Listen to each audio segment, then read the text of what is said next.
بسم اللہ الرحمن الرحیم۔ آج ہم ذکر کریں گے آپ صلی اللہ علیہ وآلہ وسلم کا فرمان ہے، جہنم کے 7 دروازے ہیں، اور جو بندہ ماہ رجب میں 7 روزے رکھے گا، ایک روزے کے بدلے میں جہنم کا ایک دروازہ اس کے اوپر بند ہو جائے گا،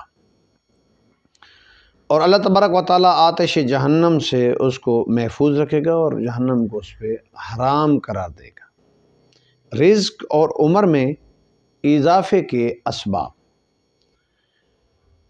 چند ایسے کام ہیں جس کی وجہ سے مسلسل یعنی نیکیاں کرنا یہ عمر میں اور رزق میں اضافے کا سبب بنتا ہے۔ تو آپ صلی اللہ علیہ وسلم نے فرمایا عمر میں اضافے کے لیے کچھ نیکیاں ایسی ہیں جن کے ذریعے اللہ عمر کو بڑھاتا ہے۔ پہلی نیکی، پہلا کام تلاوت قرآن۔ قرآن کو پڑھنا، اس سے عمر میں اضافہ ہوتا ہے اور نیکیاں بڑھتی ہیں، اور جو تلاوت قرآن کرتا ہے جس گھر میں کی جاتی ہے تو اس میں برکت ہوتی ہے، فقر نہیں رہتا، بلکہ رزق میں کبھی اس کی تنگی نہیں ہوتی۔ جس گھر میں نوّروا بیوتکم بتلاوت القرآن، اپنے گھر کو روشن و منور کرو تلاوت قرآن کے ساتھ۔ دوسرا، علم دین حاصل کرنا، اس سے بھی عمر میں اضافہ ہوتا ہے، رزق میں برکت ہوتی ہے۔ طالب علم کا اللہ تبارک تعالیٰ نے اس کا رزق اپنے ذمہ لیا ہے۔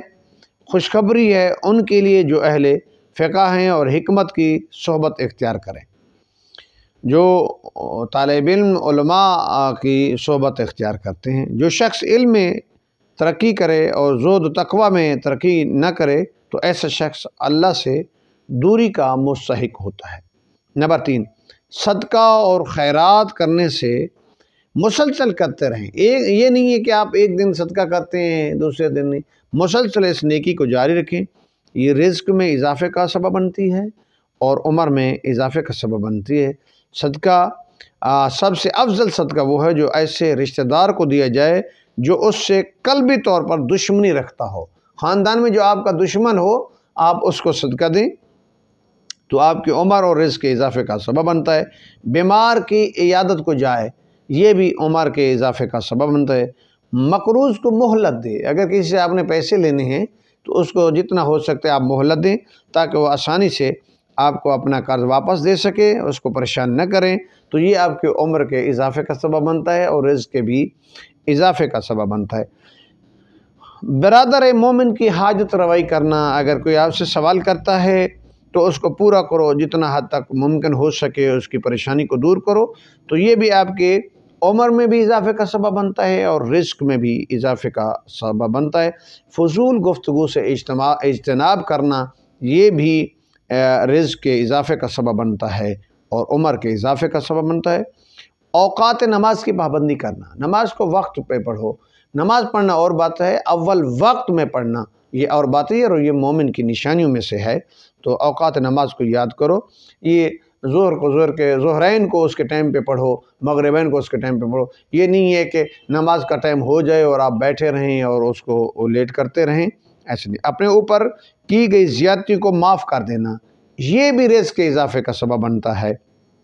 زیادہ سے زیادہ موت کو یاد کرنا، یہ بھی رزق کے اضافے کا سبب بنتا ہے۔ اکثر لوگ جب دولت آتی ہے تو موت کو بھول جاتے ہیں۔ تو مخفی سجدہ کرنا، رات کو اٹھ کے سجدے کرنا، اللہ کی عبادت کرنا، یہ بھی رزق کے اضافے کا سبب بنتا ہے اور عمر کے اضافے کا سبب بنتا ہے۔ اپنے بچوں کو آداب اسلامی کی تعلیم دینا، یہ بھی رزق کے اضافے کا سبب ہے۔ مالی واجبات کی ادائیگی کرنا، یہ بھی رزق کے اضافے کا سبب ہے۔ خوف خدا سے رونا، یہ رزق کے اضافے کا سبب ہے۔ غریب اور کمزور لوگوں سے ملنا رزق کے اضافے کا سبب ہے۔ اپنے نفس کا محاسبہ کرنا، روزانہ اپنے نیکیوں اور گناہوں کی طرف متوجہ ہونا کہ نیکیاں اگر بڑھ رہی ہیں تو سمجھو آپ کی عبادت بھی قبول ہو رہی ہے اور باقی معاملات بھی۔ تو سستی اور کاہلی سے بچنا، ماں باپ کو خود راضی رکھنا، علماء کا احترام کرنا، دوستوں کو نیکی کی ترغیب دینا، نماز کی وجہ سے کم سونا، یہ بھی رزق کے اضافے کا سبب ہے۔ اپنے خاندان والوں سے بھلائی کرنا، یہ بھی رزق کے اضافے کا سبب ہے۔ اپنی خطاؤں کو بڑا سمجھنا اور نیکیوں کو کم سمجھنا یہ بھی رزق کے اضافے کا سبب ہے۔